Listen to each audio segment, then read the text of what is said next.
G'day, welcome to this summary of OHS stuff that's been happening, particularly in Australia over the last month or so. My name's Kevin Jones. I edit and write the Safety at Work blog here in Australia. It's been running now for 10 years, and so that's several thousand articles, and hopefully we can keep this going a lot longer as an independent voice on workplace safety issues in Australia. It'd be good if we could.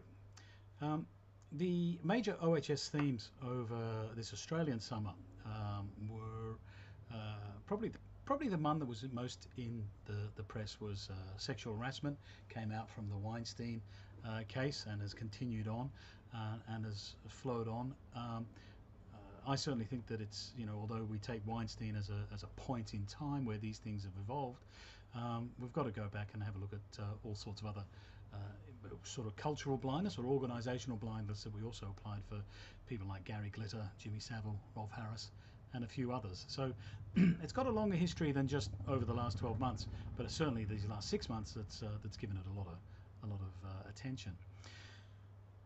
We've written several articles about the occupational health and safety context of sexual harassment, given that sexual harassment can lead to mental health issues in the workplace, and that degree of harm is what occupational health and safety is all about reducing. So there is a context. It's an odd context, or it's a new way of looking at things, and it's well worth investigating.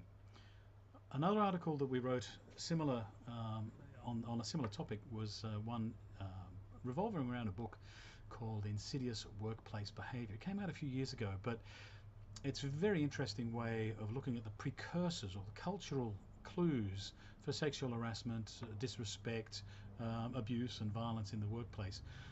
It's one of those perspectives that's out of the norm, but you tend to think you can see the sense of it when you start discussing it. So I've written an article about that, but I think it'll probably come up again and again over the next few months, particularly as companies start to review their codes of practice or their codes of conduct and realize that sexual harassment wasn't necessarily covered in what they were looking for, but also that their policies and the procedures didn't have an enforcement arm or a disciplinary procedure. And I think several companies are being caught out by saying, well, we couldn't do anything about so-and-so because we didn't have any procedures to do it. It's going to be an interesting one to follow. I wrote an article about the felling of a tree and a prosecution about that in New Zealand recently, where the tree fell and knocked down and severely injured a neighbour.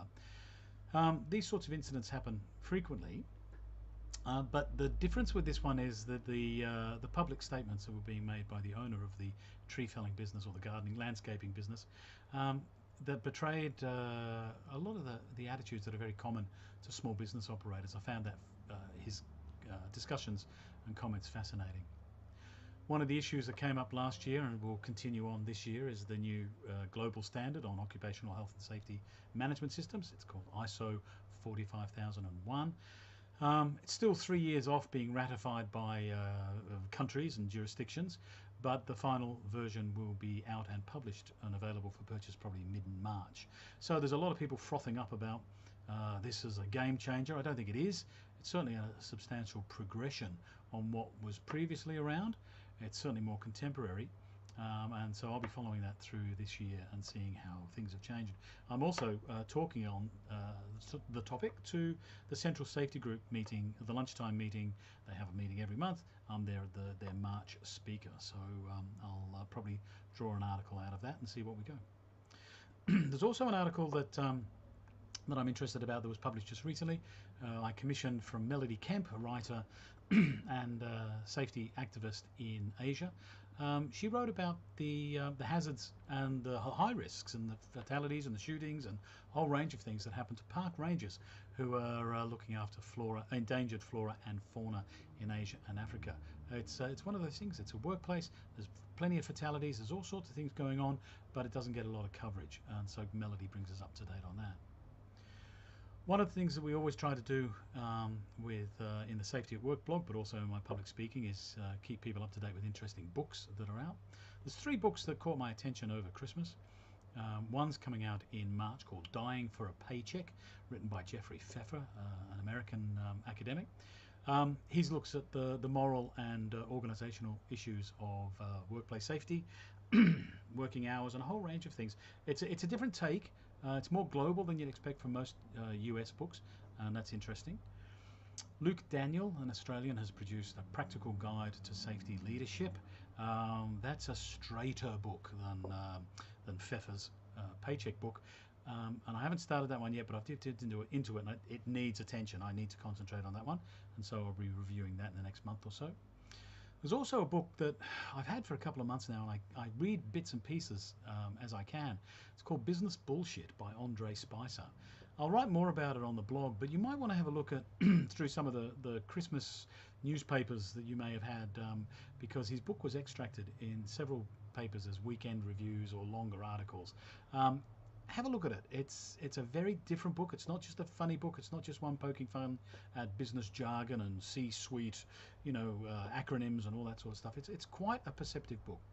So that'll be interesting, and I'll review that shortly. We're starting health and safety seminar seasons now in Australia. So there's a couple of seminars coming up. I've talked about the Central Safety Group one that I'm speaking at. There's also a Safety Institute breakfast in a couple of weeks' time, and also some activity from the National Safety Council of Australia Foundation. And I'm sure that there'll be others, but we'll have a look at those as they come along. But I've run over my 5 minutes. I think we're over 6 minutes now, so I've taken up heaps of your time. I'd just like to say, if you've got any feedback or comments, please give me a call. Make a comment on the screens at YouTube or wherever you are watching this. I'll take all feedback very seriously. So you've been listening and watching and looking at Kevin Jones from the Safety at Work blog. I write the blog, but I'm also a health and safety consultancy here in Australia. So if you need to call me, please do contact me through the web. The blog is the easiest way. And thanks for spending some time with me and listening today. Thanks.